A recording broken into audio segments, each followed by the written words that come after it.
នឹងដៃគូរបស់គាត់គឺអាលីម៉ូសេនីបាទអូយបាទនេះដៃគូរបស់គាត់បងប្អូនបាទបងប្អូនតាមពុតដំបងឡើយបងប្អូនហើយជាធ្លាប់ស្គាល់ដៃគូរបស់គាត់ហើយខ្ញុំក៏បាក់ជើងដែរមកតែគាត់ប្រគល់នៅសំមានផ្សេងខ្ញុំស្មានគាត់កើតកន្លោះទេបាទកាត់ក្លប់តែដល់ឆ្នាំអ្នកឆ្នាំខាងលើគូទៅតែពិតអត់ទេ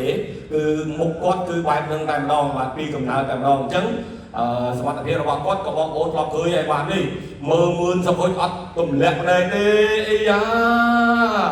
បាទមើលយូរពេករឿងសាមដែរសូមចាប់ដៃមួយបាទ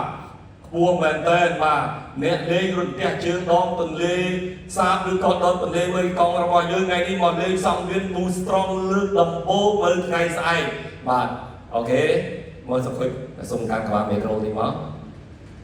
ស្គាល់គាត់ទេស្គាល់ហើយមិនដែរសមត្ថភាពរបស់គាត់មានន័យគាត់មកទៅ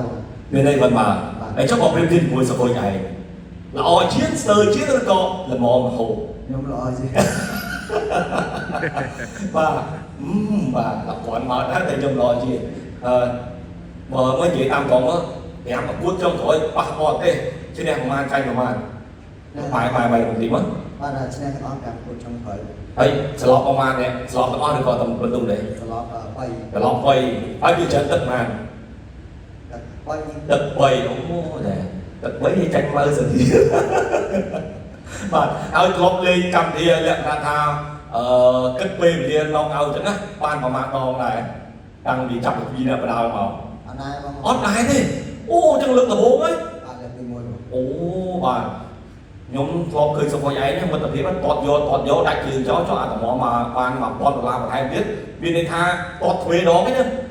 តែមើលស្អែកចឹងបាទហើយយើងមើលសុខភាពនេះទាំងម៉ៅសុធារីគីសេងថងពេជ្រកថាផលនេះហើយយើងមើលសុខភាពដៃគូរបស់យើងគឺថាយើងនឹងអាចជាអ្នកដណ្ដើមបានថវិកា$1000បន្ថែមនៅក្នុងវគ្គ knock out ទេអត់ដល់ហ្នឹងបងតាមស្អែកគាត់ស្អែកដល់តែរំពឹងប្រមាណ%បាទសង្ឃឹម70%សង្ឃឹម70% 30%ទៀតទុកឲ្យអ្នកគ្រប់តមុននឹងជម្រាបលានេះមានអ្វីក្រានដាំឬក៏និយាយក្រានដាំទៅកាន់វេនរបស់យើងដែលនឹងទស្សនានៅថ្ងៃស្អែកវេលាម៉ោង11ថ្ងៃត្រង់នេះបាទនៅថ្ងៃស្អែកសូមបងប្អូនហ្វេនចូលរួមបានច្រើនកកនៅស្ថានីយទូរទស្សន៍ PTN នៅម៉ោង10អត់បាទហើយជួយហូរគ្រប់គ្រងលើកទឹកចិត្តផងបាទដើម្បីអីទឹកប្រាក់$1000ក្រែដែរហ្នឹងណាបាទអរគុណច្រើនណាស់តោះបាទចាប់ដៃនេះមួយទៀតបាទបងប្អូនដោយសារតែគាត់កវីដៃប្រាប់ខ្ញុំអូខេ